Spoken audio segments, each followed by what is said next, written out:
All right, guys, we're here with Ronzilla. Now, Ron is from TikTok. When we jumped on TikTok about 18 months, 2 years ago, you were one of the first guys I started to follow, Ron. And I don't know, there's something about you that I just felt that it would be a good fit for you here on the No So YouTube channel to go over Goldberg versus Gunther. But first, tell us about Ronzilla. What's going on with you? All right, awesome, man. Yeah, thanks. Thanks for reaching out. I like doing these podcasts. It's really awesome, especially people a similar age that like the old school wrestling, Hell yeah. like yourself. I like all wrestling, and I'll always say that. People are baffled sometimes. Right now, I have an Instagram account, I have a TikTok, and that's all I really do. I don't really do any podcasting. I'm not really making any money. I'm just doing it for the love of wrestling. I'm like so passionate. I've got an insane amount of figures and all this sorts of stuff. I just love the nostalgia. It's just one of my things. My man cave is just surrounded by wrestling nostalgia, and it's like my comfort zone. I do a lot of cool Yes. TikToks. I do a lot of different kind of You. stuff. Not too much modern stuff, but. Well, you're kind of the perfect guy to talk about it. And you're on the perfect channel because we are nostalgia based, but we do like to dip our toes into modern wrestling, of course, coming around PLE or Saturday Night Main Event time. And this one here is quite the nostalgic matchup itself here. You get Gunther, the ultimate nostalgic throwback 80s, 70s wrestler. Your world champion, you're not your typical modern world champion, but your typical throwback champion, Bruno Backlund vibes, right, with a modern twist. And you got Goldberg, the guy who broke onto the scene in 1997 and probably has seen brighter days as a star, but still carries a heavy weight of a star in his hometown, in probably his last match, challenging for the world heavyweight title one last time, the same city where he won his first title against Hulk Hogan. Shit, and what was that, 98 in the July 98 too, so I'm sure we'll get plenty of reruns on that as well. So how you feeling heading into this match? Does this kind of tickle your nostalgia bones or what? So the thing is I love the nostalgia, but the problem with WWE is when they go the nostalgia route, they keep bringing back the same guys over and over. It's not necessarily who the fans want to see; it's who's available, and I understand that, but we keep seeing Goldberg coming back, and when he came back, and I think he destroyed the Kevin Owens or something and won the title. Yeah. Anytime he's returned, it's like a big deal, but then it fizzles out so quickly. I think they just use him for his name and his star power now. And Gunther is such an awesome like modern superstar right now. They're just trying to get someone big name from the past to go against him, just to bring more attention to the Saturday night's main event show. I think it's going to be an interesting clash. It's just unfortunate Goldberg's not, he's far past his prime, and he's not going to be able to move around as much. But I think it will be hard hitting. He could still do those hard hitting matches. He did it with Lesnar not too long ago. So it may be an interesting watch. Yeah, so his probably best match to recent date was Lesnar at 33, and that was 17, which was 7.5 years ago, right? So Wow. that was he's Longer than I realized, than I think. Yeah. And at his age, 7.5, that's a lot. That's a lot of years. So he's 56, I want to believe. So he was 48, 49, maybe 50 then. So yeah, I'm not that old, but when you get a 50 and now it's mid 50s, I'm sure it's not as easy to get ready for it. I'm sure he has attested to that in interviews leading up. And he does kind of have a little bit of a limp going to him, but he doesn't lose the intensity. He doesn't lose the aura, as the kids would say. And he doesn't lose like that badness. And Gunther has that badness. Gunther this year is an interesting case to look back on, right? He's the world champion.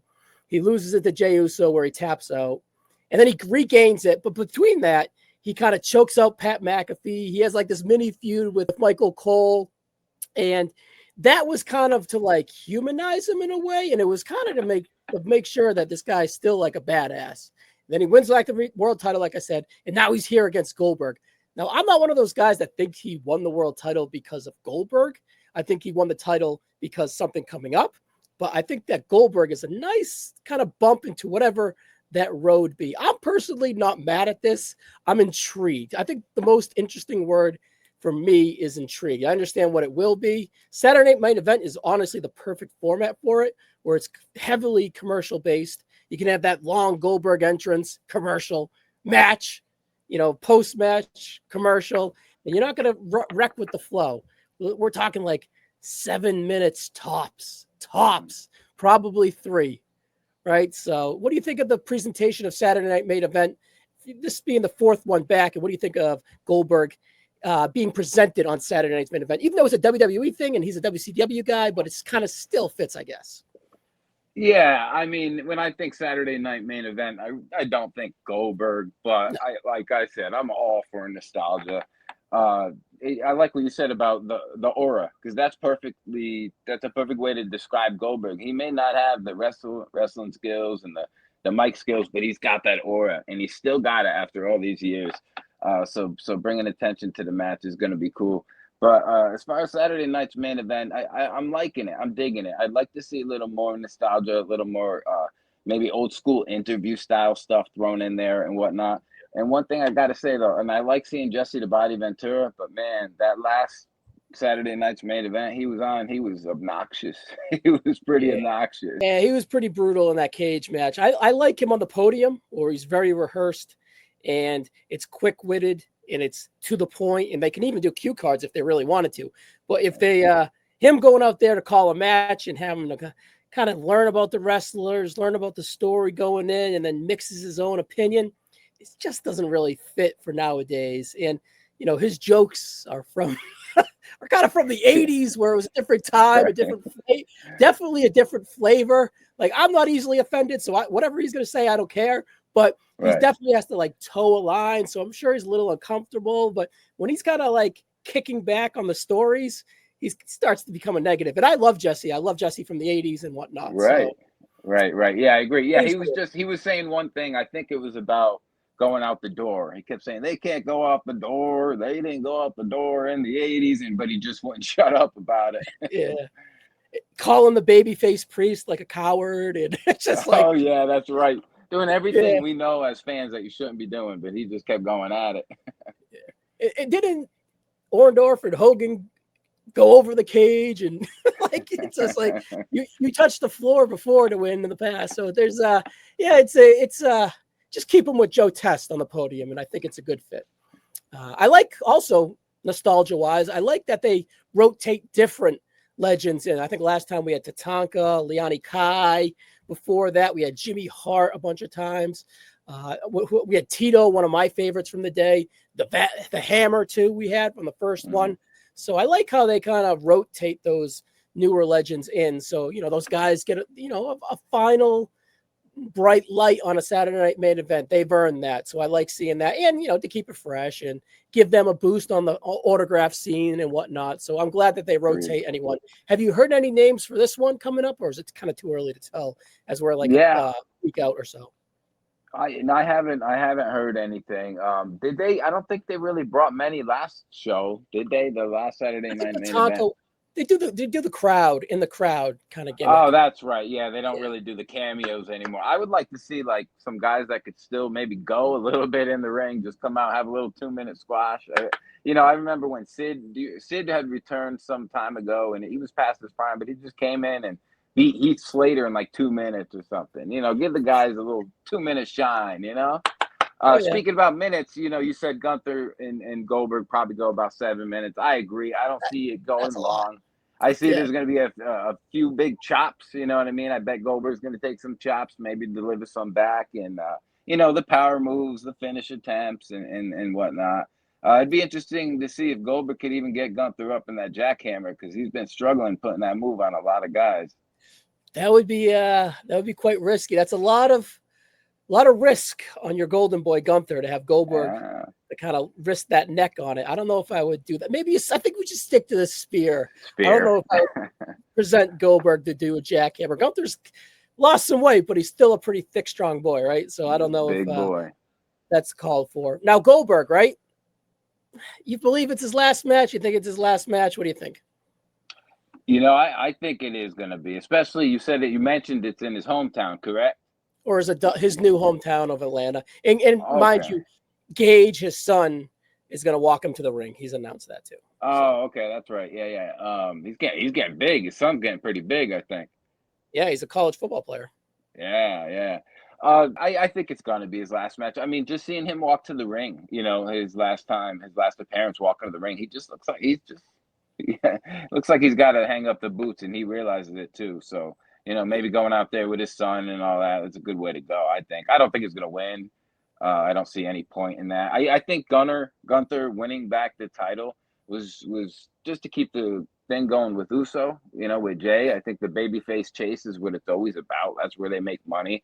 But I think they did it a little earlier for this match, just to make a little more appeal to the match. That's just my thoughts.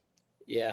Yeah, I don't think it hurts the match whatsoever, but I think it was kind of the plan, and might as well do it before this match, not for this actual match. All right, as we get out of here, we're going to give our predictions, but I got one prediction from you. Now, obviously they put this match together leading in, and we talked about spear instead of jackhammer. Do you think Goldberg goes to Gunther and says, all right, you can give me 4 chops. That's it.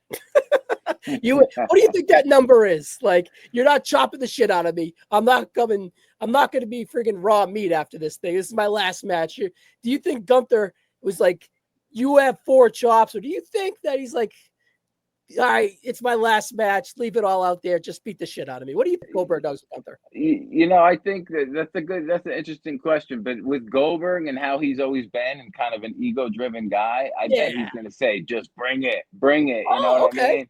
Go ahead and smack me up. But, again, I'm talking about the Goldberg that I grew up watching 20-some odd years ago, So 56 is old, man. Yeah, dude. I wouldn't want to take one of those chops right now. So, me either. But I think Goldberg will take a few. I think he'll take a few, just to get that visual of the red chops and all that, Yeah, respect, right? All right, I think Gunther wins in about 6 minutes. No more than 7. 7's like you're flirting with disaster there. I think they're can go 6 minutes and stretch out the drama with impactful moves instead of go. It's not going to be like a go 6 minute sprint. I think it's going to be like a bomb fest with a bunch of selling and shenanigans. Before I get your prediction, speaking of shenanigans, do we see Seth Rollins flirt here whatsoever in the middle of this match? Or do they kind of just leave the stage for Goldberg in his last match? Yeah, I don't think it would make much sense to get Rollins out there, but knowing WWE, they really like to do that kind of stuff. But I don't think they will in this particular match. I don't think Rollins is going to come out. Yeah, let Goldberg shine. Exactly. All right, you got Gunther winning this, or you got Goldberg one last time, glory and all. What do you got? I got Goldberg winning by a shooting star press. All right, that would make some news. I've got Gunther winning, but like I said, I think Goldberg will get his shots in. Definitely be a couple quick close call pinfalls. You know what I mean? Some real close encounters where the fans may think Goldberg's going to win, but Gunther's going to pick it up, man. He's going to pick it up. But I think it's going to be an awesome match. Yeah, I'm optimistic for sure. I think it's going to be pretty decent. But Ronzilla, you were pretty decent yourself, man. So we're going to have to see you again sooner rather than later. All right, bud? All right. Thank you, brother.